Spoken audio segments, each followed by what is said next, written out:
Vermont 5 years, and people sometimes ask you, when I say you, African Americans, like, where are you from? And they often assume, or they'll say, what part of Brooklyn are you from?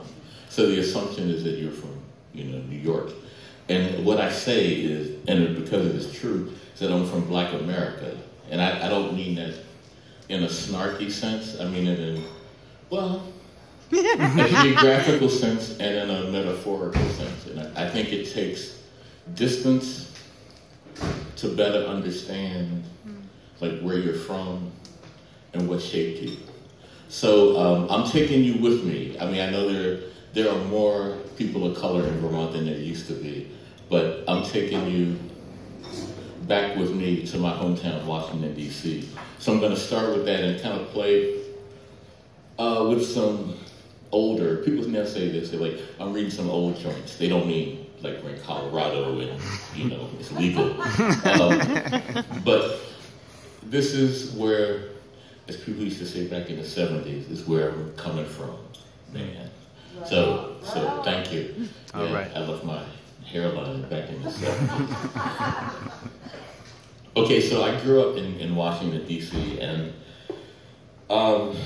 when my family moved from Georgia, not Georgia, Vermont, but the state, to D.C., white flight was in full effect. So black people moving in, and my friends and I used to call it like the weekend of moving vans, because every week, and like your playmates and stuff were going somewhere that we weren't. And I don't know, where was Dr. Phil then? So this is autumn 1958. We moved to D.C. in 58, and this is just a kind of a slice of the flight. Now, if you go to D.C. today, it's the reverse. It's like radical gentrification. And a lot of my friends who live still in the same neighborhoods are kind of like, damn, white people came back and then some. But anyway, that's another poem. Autumn 1958. Northwest white flight mix. No more densely freckled girls named Amy looking dreamily at the leaves passing by the window. No more playmates staring quizzically at the black people on my father's album covers or my brother's dancing. Their every jump shot an homage to Bob Cousy. Sarah Goldfarb, who lived across the street, looked just like the girl in the Royal Princess tea set commercial, even though her father said it's not possible. There are no girls like Sarah on television. Rocco Quinzani was a dead ringer for Ricky Nelson. Who and where was I? And I mean, I have to say quickly, it's interesting to me to be, having been a teacher here for a couple of years and seeing demographics notwithstanding, to work and get to know young people who are looking for themselves, who are saying who and where was I. So sometimes I feel like, damn, I'm in 1958 again, But did my therapist show up? No, anyway. Bernie Mac said humor comes from pain. Okay. This is Teddy. He's a kid in our neighborhood, Teddy Smith. And another thing, I think about people I grew up with often here. And when I taught at Burlington High School, I would look out across the lake before Block 1, 8 o'clock, and I would see clouds and think about my friends and wonder what they would think about me being here. And some of them would probably use language I won't use. Like, man, what the... Anyway, but this is Teddy. Big ears, sad clown face, played left flanker. The section of playground where cobwebs grew and yard markers ceased. This did not stop him from awkward stabs at perfection, size 13 kids, jostling one another, turning post patterns into 15-yard tragedies starring himself. It was a conspiracy, he shouted, and he was right. Offense and defense laughed so loud we did not hear the pistol. Rumor was that it pierced his left temple. Death by conspiracy, we asked each other. The morticians smoothed all clues away.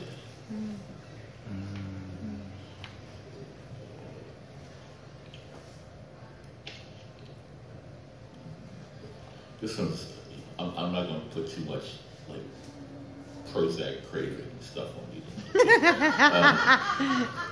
This is like, if you ever had loud neighbors, this is called For My Neighbors. And I had a neighbor named Bobby. People say, how do you know James Brown bass line so well? It's like, Bobby used to play these songs incessantly. So I could tell you the key. You know, I could like break the syncopation down. Anyway, For My Neighbors. They turn everything up to 10. Arguments, bathwater, gospel music. Did I mention old Commodore's albums? You want to know what hell is? Being bedridden with influenza, listening to Lionel Richie sing Easy Like Sunday Morning 20 or 30 times. All right, I'm going to switch guitars here. Nice. I dropped a book instead of all right, so if you've listened to Friday Night Jazz on VPR, you may have heard me refer to myself as, thank you. As Pierce and Mary Jackson, my parents, God bless them, like they're musically smitten sons. So I grew up and music tapped me on the shoulder very early. So you had to have a place to get it. It's like the radio. My parents had a lot of records, but you wanted to go to, back then, like the record store. And this is a place that was in downtown DC called Soul Shack. I can tell you it was in like Enosburg Hall. See if you were listening to demographic quizzes. Okay. The Soul Shack. Ode to the Soul Shack. Turn left on 13th and G if walking south, an ironic direction for a young black man seeking solace. It was 2, maybe 3 doors down, a move which today would place you in the heart of Macy's, but back then placed you in the crux of the music. Unlike Dionne Warwick, I could not walk on by. It was 2, maybe 3 doors down. Counter and cash register on the left, where a blasé Cecil Taylor lookalike rang up hits of the week or the latest squalling proclamations. And for older heads, music from Coltrane's Children.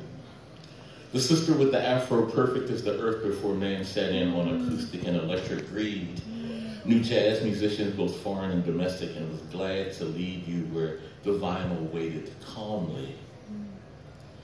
I was fond of lingering like waning sunlight before going home to a stereo, which might be free as Ornette Coleman or surrounded by bottles that brought out my father's evil ways.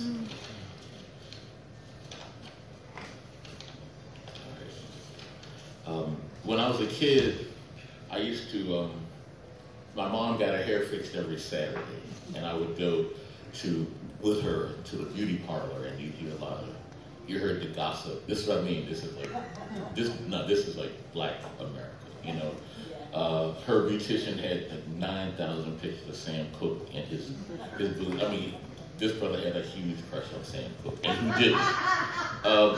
So this is like Letitia's House of Beauty. Long before NASA thought Negroes worthy of exploring heaven's dark as we were once, Sarah Wilcox and countless other sisters, legs crossed like stars in a constellation, spent nearly every Saturday beneath moaning space helmet-sized dryers, trying to straighten and perfect that which was round and lovely as a planet distant as the men upstate. Let's see. All right, we're going to bring it to the 802 now. Nice.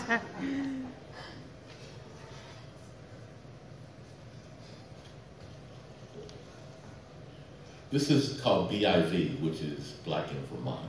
And so this is vignette number 1. Slow blues tempo in the grocery store line. Woman turns and asks, "What part of Brooklyn are you from?" Perhaps my Washington Nationals t-shirt gave it away. She is wearing a hoodie with Portland emblazoned on the front. I don't go there because where I really want to go is home, my real home. But for now, my cozy apartment will do. Vignette number 2. Mount Mansfield's covered by a kufi of fall clouds. I hear rifle fire. Duck, mountain, I cry. 3. An old friend holds me like the strap on a subway. Long divorced from 90 proof late nights we trade fours, snoring on the couch. A baby goat offers soft-eyed curiosity moments after a state trooper followed me to the farm.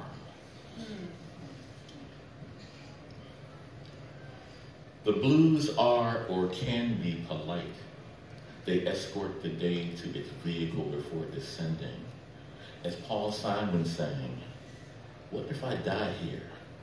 My spirit is far more restless than you think. Now this kind of takes you back home, but there's a New England connection to this.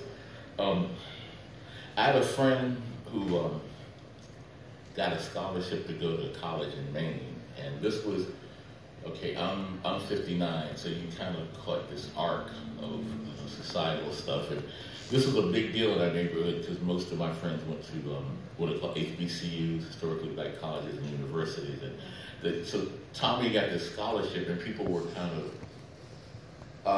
they were proud because we were supposed to like advance the race, but they were afraid. So this is a bit of what happened with Tommy. I wish I could do an NPR show called This African American Life. You know? That would be amazing. But we just have to live it, don't we? For Tommy, number 1. College was not an option, it was a where, not an if. The really smart kids began thinking about it at birth. What was the sound of a black child telling his or her parents they wanted to take a year off in order to find themselves? You don't want to know. 2. My hometown was, as my mother liked to say, a big, small southern place where conservative dreams were allowed. And then there was Tommy, who received a scholarship to a college in Maine. We knew it existed where it was and where it wasn't. When he said yes, fear and lowercase optimism blossomed. He was our Jackie Robinson. They even prayed for him at church. But he fell like maple leaves in September. No one knew why. Everyone knew why. I could smell the pain. 4. About a week after he returned home, he entered the barber shop. What is the sound of a black boy felled by the great white north? Even the electric clippers seemed quieter. When Garrett joked with Tommy about the blue fortunes of his beloved Dallas Cowboys, Tommy burst into tears and muttered, I thought you all would make fun of me. Next, Garrett replied.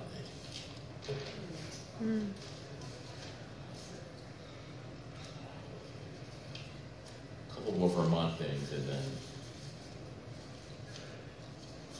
we'll ease on down the road. Okay, I went to Goddard College in the mid-'70s, and this is, people stare at you in Vermont now, but back in the 70s, if I saw another person of color, I'd call all my relatives. Like, there were no, damn, I saw like a black man in Barry, and I kept thinking you'd turn on the TV and you'd see it. But, so this is in East Montpelier. There's a general store, Dudley's right there, like Route 2. You come from Plainfield, and this is based upon, so this is April 1975, a recollection.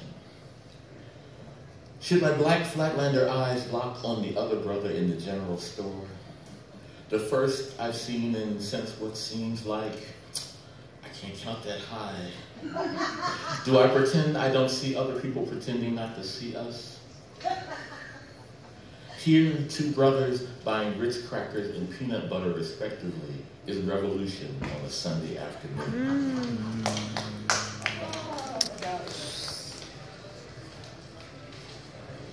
And a couple more. This, coming from the city and dealing with the juxtapositions, I mean, there are other things like the lack of, silence, versus more cacophony and all that stuff.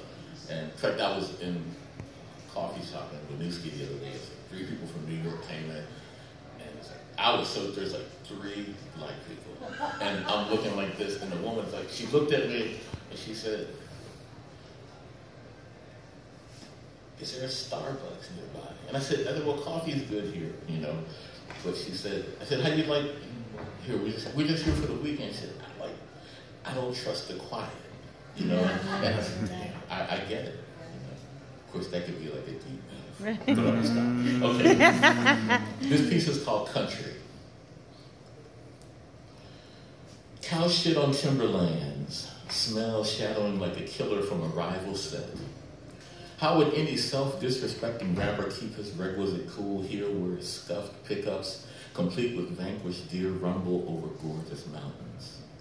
Air chilly as a 40 yanked from the cooler of a distant bodega.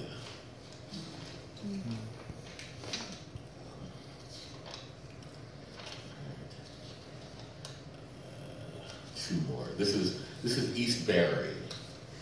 But this is Vermont, not like, no, I'm sorry, this is East Montpelier. So 1. A tall, unshaved man sidles up. To his knowledge, I am the first colored man ever to attend the annual Thanksgiving venison extravaganza. Welcome, he says. Can't speak for the others, but I'm sure the deer don't mind. Okay. Now,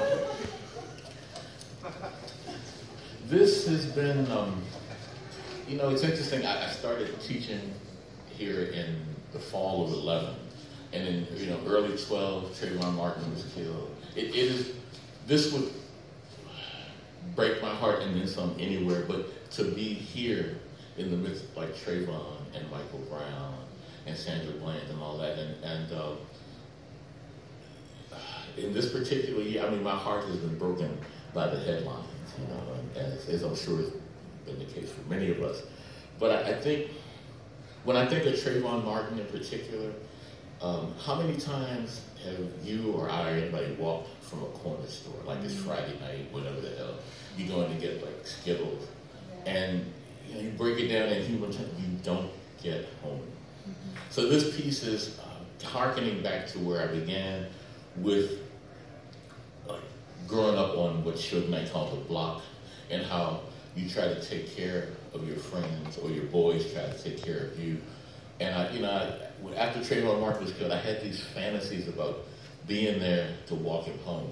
Mm-hmm. And that's the basis of this, which I had published, but that's not even the point. The point is what I'm going to try to say here. So for Trayvon Martin, instead of sleeping, I walked with him from the store. No Skittles for me, thank you. We do not talk much, sneakers crossing the courtyard. Humid southern night. We shake hands and hug, ancient stoic tenderness. I nod to the moon. I'm so old school, I hang to the latch clicks like an unloaded gun. Thanks.